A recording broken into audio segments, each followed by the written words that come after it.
4e vidéo de la série sur les minéraux selon la classification de Strunz. Nous avons déjà vu les éléments natifs, les sulfures et les halogénures. Aujourd'hui, place aux oxydes et hydroxydes. L'élément qui nous intéresse d'un oxyde, c'est l'oxygène. L'ion oxyde et l'ion O2-. Les oxydes sont donc des minéraux composés de l'ion oxyde. Pour les hydroxydes, il s'agit de l'ion hydroxyde, HO-, hydrogène et oxygène. Beaucoup de minéraux sont des oxydes, alors petit tour d'horizon des plus connus et communs. L'oxyde le plus connu est sans doute la glace, l'eau à l'état solide, formule H2O, 2H+, plus 1O2-. Dureté 1,5, densité 0,92. Le quartz peut aussi être considéré comme un oxyde, puisque sa formule chimique est SiO2, sauf que l'on va plutôt le ranger dans les silicates. Dans tous les cas, une vidéo existe déjà sur le quartz. La magnétite, formule Fe3O4, plus précisément un ion fer 2, 2 ions fer 3 et 4 ions oxyde, ou encore un oxyde de fer 2 et un oxyde de fer 3. Elle appartient au système cristallin cubique, les cristaux ont une forme plutôt octaédrique, son clivage est imparfait et sa cassure irrégulière.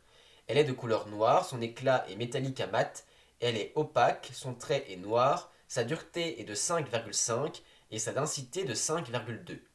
Fait particulier, la magnétite est un minéral fortement magnétique. C'est un aimant naturel.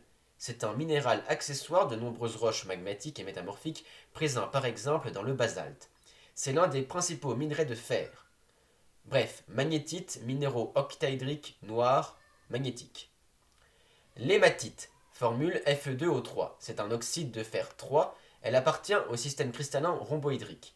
Elle peut prendre plusieurs formes, rhomboèdre, pyramide, tabulaire. Elle est souvent un agrégat de cristaux très fins qui forment des rognons. Cette forme en boule caractéristique. Elle ne possède pas de clivage et sa cassure est irrégulière. Sa couleur est généralement noire-grise, mais prend une teinte rouge cirouillée. Dans tous les cas, la trace est rouge. Son éclat est métallique à mat et est opaque. Sa dureté est de 6 et sa densité de 5,25. Elle se forme dans les fumerolles volcaniques, les veines hydrothermales, mais aussi par métamorphisme de contact et par altération de d'autres minerais de fer. L'hématite est d'ailleurs l'un des plus importants minerais de fer. Bref, hématite, minéral noir à rouge-rouille, trace rouge. Voici un BIF, formation des fers rubanés. Ce sont des roches sédimentaires très riches en fer qui ont été formées il y a environ 3 milliards d'années. La partie grise est composée de magnétite et d'hématite, et la partie rouge de silice teintée en rouge par de l'hématite. La teinte rouge du sol de Mars provient elle aussi de l'oxyde de fer 3, de l'hématite amorphe. La goethite, formule FeHO2, ou oxyde de fer 3 hydraté. La goethite est en effet un produit d'altération des gisements de fer. Elle est reconnaissable à son aspect de rouille naturelle et à sa trace brun jaune. Au fait, abonne-toi si ce n'est pas déjà fait, et rejoins-nous sur les autres réseaux, TikTok, Insta et Discord, on y apprend plein de choses. La limonite est aussi un oxyde de fer hydraté, ou plus précisément un mélange d'oxyde et d'hydroxyde de fer. Reconnaissable à sa couleur jaune-brun, la goethite est le minéral le plus abondant dans les limonites. Le corindon, formule Al2O3, un oxyde d'aluminium. Il appartient au système cristallin rhomboédrique. Les cristaux sont généralement hexagonaux, prismatiques, il ne possède pas de clivage et sa cassure est conchoïdale à irrégulière. Le corindon peut prendre plein de couleurs. Son éclat est vitreux et transparent à opaque. Son trait est blanc. Sa dureté est de 9, il s'agit du minéral de référence de la dureté de 9, et sa densité est de 4. Le corindon est donc reconnaissable à sa dureté. C'est le deuxième minéral le plus dur après le diamant. Le corindon peut facilement rayer le quartz. Taillé en gemmes, le corindon est une pierre précieuse. En effet, la variété rouge est nommée rubis. Les autres variétés sont appelées saphirs. Mais ça, vous le savez déjà, grâce à cette vidéo dédiée aux pierres précieuses. Le chrysobéryl, formule BeAl2O4, un oxyde d'aluminium et de beryllium. Il appartient au système cristallin orthorhombique. Les cristaux ont généralement une forme tabulaire, son clivage est imparfait, sa cassure conchoïdale. Il prend des couleurs jaune, brun, vert, son éclat est vitreux à gras et transparent à translucide.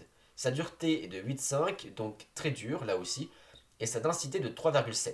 L'alexandrite est un chrysobéryl taillé en gemme qui est vert à la lumière du jour mais rouge à la lampe à incandescence. Ces deux couleurs sont dues au chrome. Le spinel, formule MgAl2O4, oxyde d'aluminium et de magnésium. Il appartient au système cristallin cubique, les cristaux sont octaédriques, son clivage est imparfait et sa cassure conchoïdale. C'est un minéral généralement incolore ou rouge, mais qui peut prendre plein d'autres teintes. Son éclat est vitreux et transparent à opaque.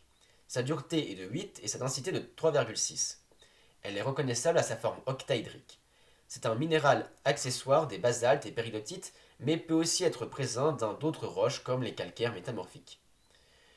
Le rutile, formule TiO2, oxyde de titane, est reconnaissable à ses couleurs sombres métalliques et à sa forme en prisme strié. C'est un minéral accessoire de nombreuses roches magmatiques et métamorphiques. L'anatase, formule TiO2, oxyde de titane, là aussi comme le rutile, est reconnaissable à ses cristaux octaédriques allongés. La brochite est aussi un oxyde de titane. La cuprite, formule Cu2O, oxyde de cuivre, est reconnaissable à sa couleur rouge vif, transparent à éclat adamantin, mais devient gris exposé à la lumière. Elle se forme dans les zones d'oxydation des gisements de cuivre. Voilà pour les oxydes les plus importants, mais on peut citer la zincite, franklinite et gannite, oxyde de zinc, la manganite, osmanite, pyrolusite et psyllomélane, oxyde de manganèse, la cassitérite, un oxyde d'étain, il s'agit même du seul minerai d'étain, l'uraninite est un oxyde d'uranium, principal minerai d'uranium, attention, c'est un minéral très radioactif. La colombite et la tantalite sont des minéraux noirs denses composés entre autres de niobium et de tantale. La chromite est un oxyde de chrome et de fer 2 qui ressemble à la magnétite et qui est faiblement magnétique. La brucite est un hydroxyde de magnésium, un minéral tendre à la surface vert nacré.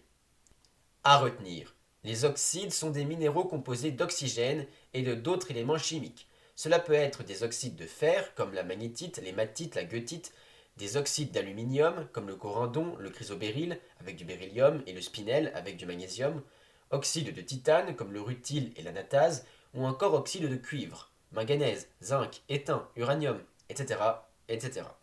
C'est la fin de cette vidéo, n'oublie pas de l'aimer, de la partager, surtout abonne-toi pour ne pas rater la suite de la classification. Mercredi prochain, nous verrons la formation des orages.